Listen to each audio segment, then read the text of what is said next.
Olá, que a paz esteja com todos.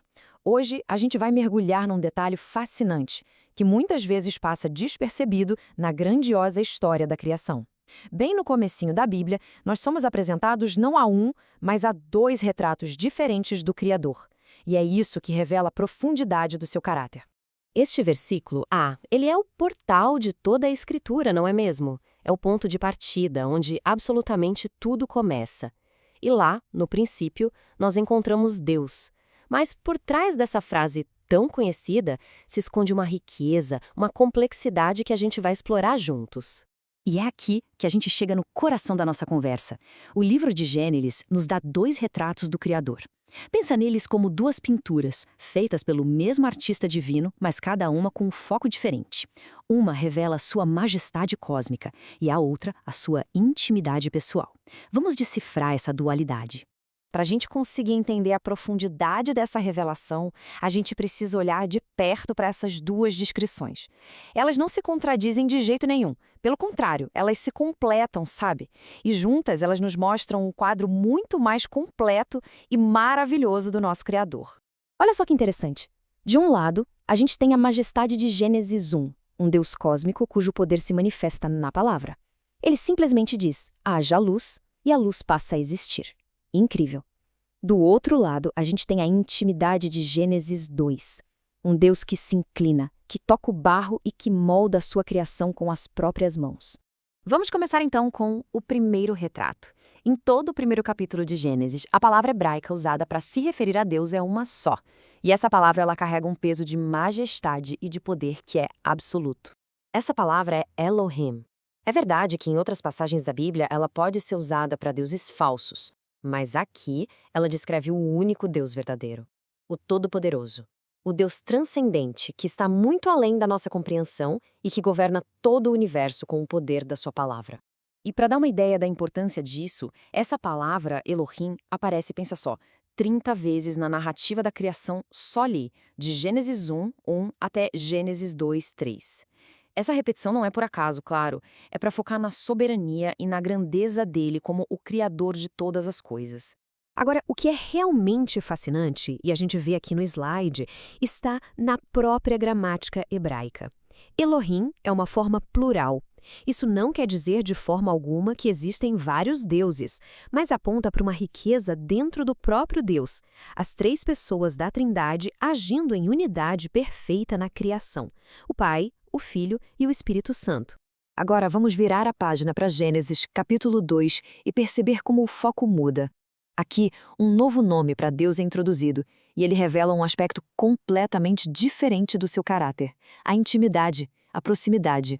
Esse nome é Yahweh, ou YHWH, como aparece no hebraico original.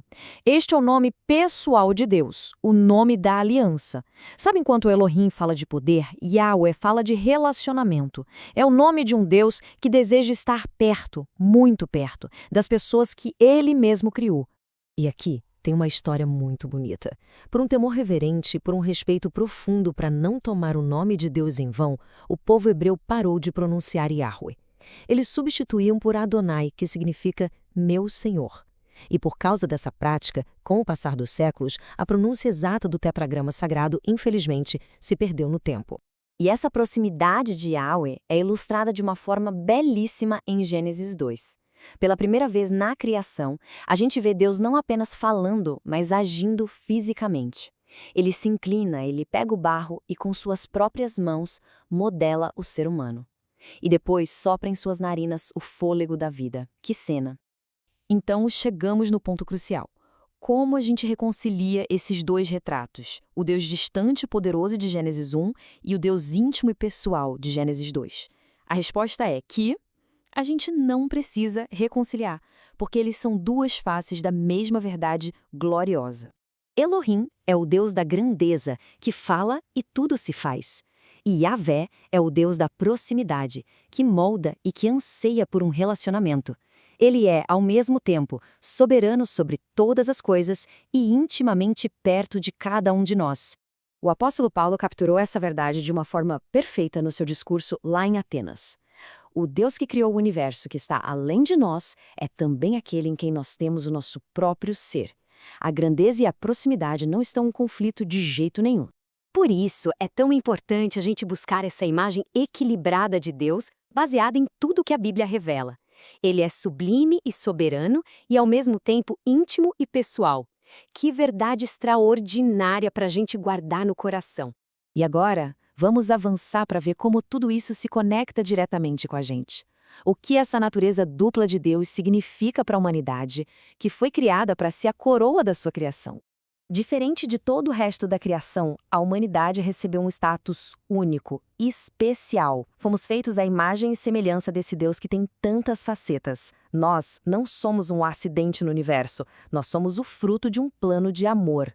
Isso nos leva a uma conclusão muito poderosa. Nós pertencemos a Deus por dois grandes motivos. Pela criação, Ele é o nosso Elohim, mas também pela redenção, através de Cristo, Ele é o nosso Yahvé, nosso Deus de aliança.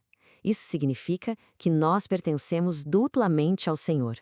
Essa é a verdade que fundamenta a nossa existência. Nós refletimos um Criador que não é apenas infinitamente poderoso, mas que também é infinitamente próximo. Que a gente possa sempre se lembrar dessa herança maravilhosa que carregamos. E assim, eu deixo esta reflexão final. Se nós fomos criados por um Deus de infinita grandeza e redimidos por esse mesmo Deus com infinita proximidade, de que forma essa dupla herança define o nosso propósito de vida? Vamos meditar sobre isso.